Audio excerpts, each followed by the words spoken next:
sustainability is about having enough for all, forever. And when I talk about forever, I mean that's self-evident, right? We want our planet to, exist and be sustained through to eternity so that the future generations can enjoy the benefits that we ourselves have received.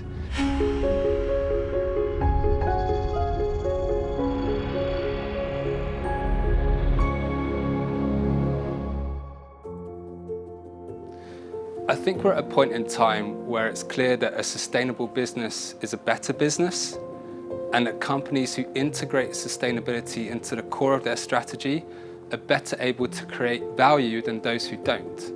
For example, you can grow your revenues faster with a sustainable product portfolio. You can reduce your operating costs by exploring energy and material efficiencies. You can really win trust and customer loyalty to your brand if you start to engage with them on sustainability topics.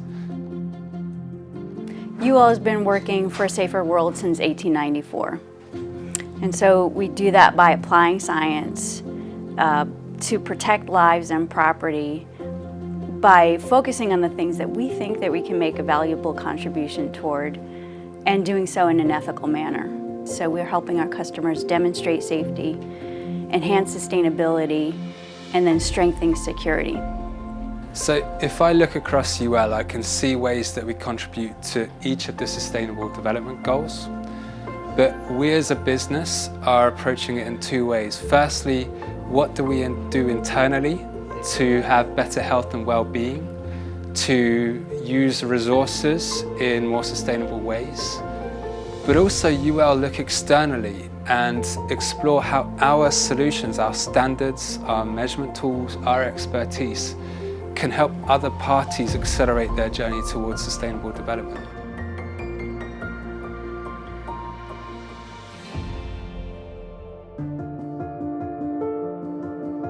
Companies are driven to look at sustainability issues for a lot of reasons, the same reasons why they're actually doing anything in business at all. So there's revenue opportunity, cost savings, there's brand and reputation issues, and then there's risk mitigation. So we're connecting governmental entities with corporate entities, with sometimes the advocacy world and other stakeholders who are just really interested in and involved in these issues. And it's critically important when you think of sustainability broadly, but even if you think about circular economy as an example.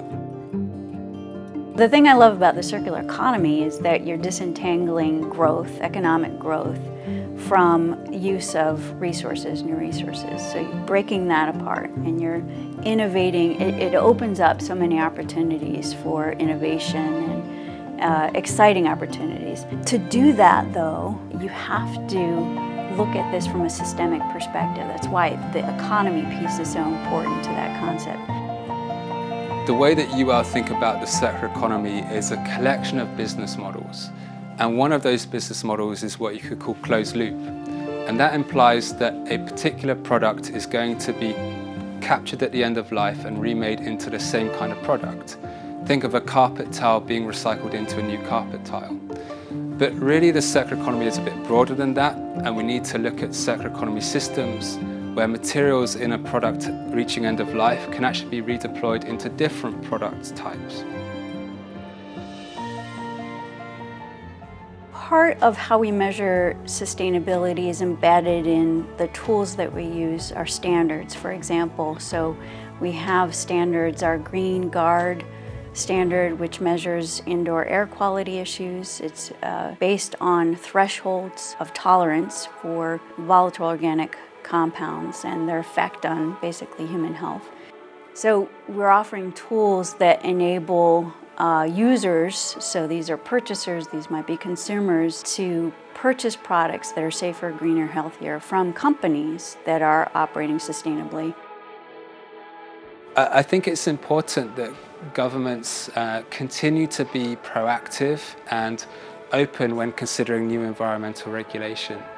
We're fortunate to be in an era where businesses are really pushing the needle, and in many cases finding their own solutions to some of these systemic sustainability challenges. And they can be replicated and scaled through government endorsement, and in turn government basically signaling to the market that this is best practice that should be adopted. Firstly, as an employee at UL, I see all of the great work that we are doing to help companies become more sustainable, and that leaves me reassured that we are traveling in the right direction.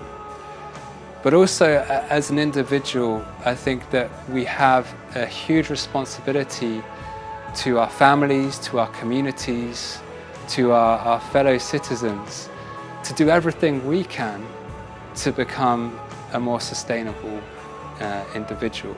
Whether that's cycling more, whether it's sharing your ride to work, whether it is deciding to not eat meat on Mondays. Small things add up. Yes, companies and parties such as UL will be continuously working to make sure the systems we operate in are sustainable, but you still matter, so please do everything you can to meet those sustainable development goals in 2030.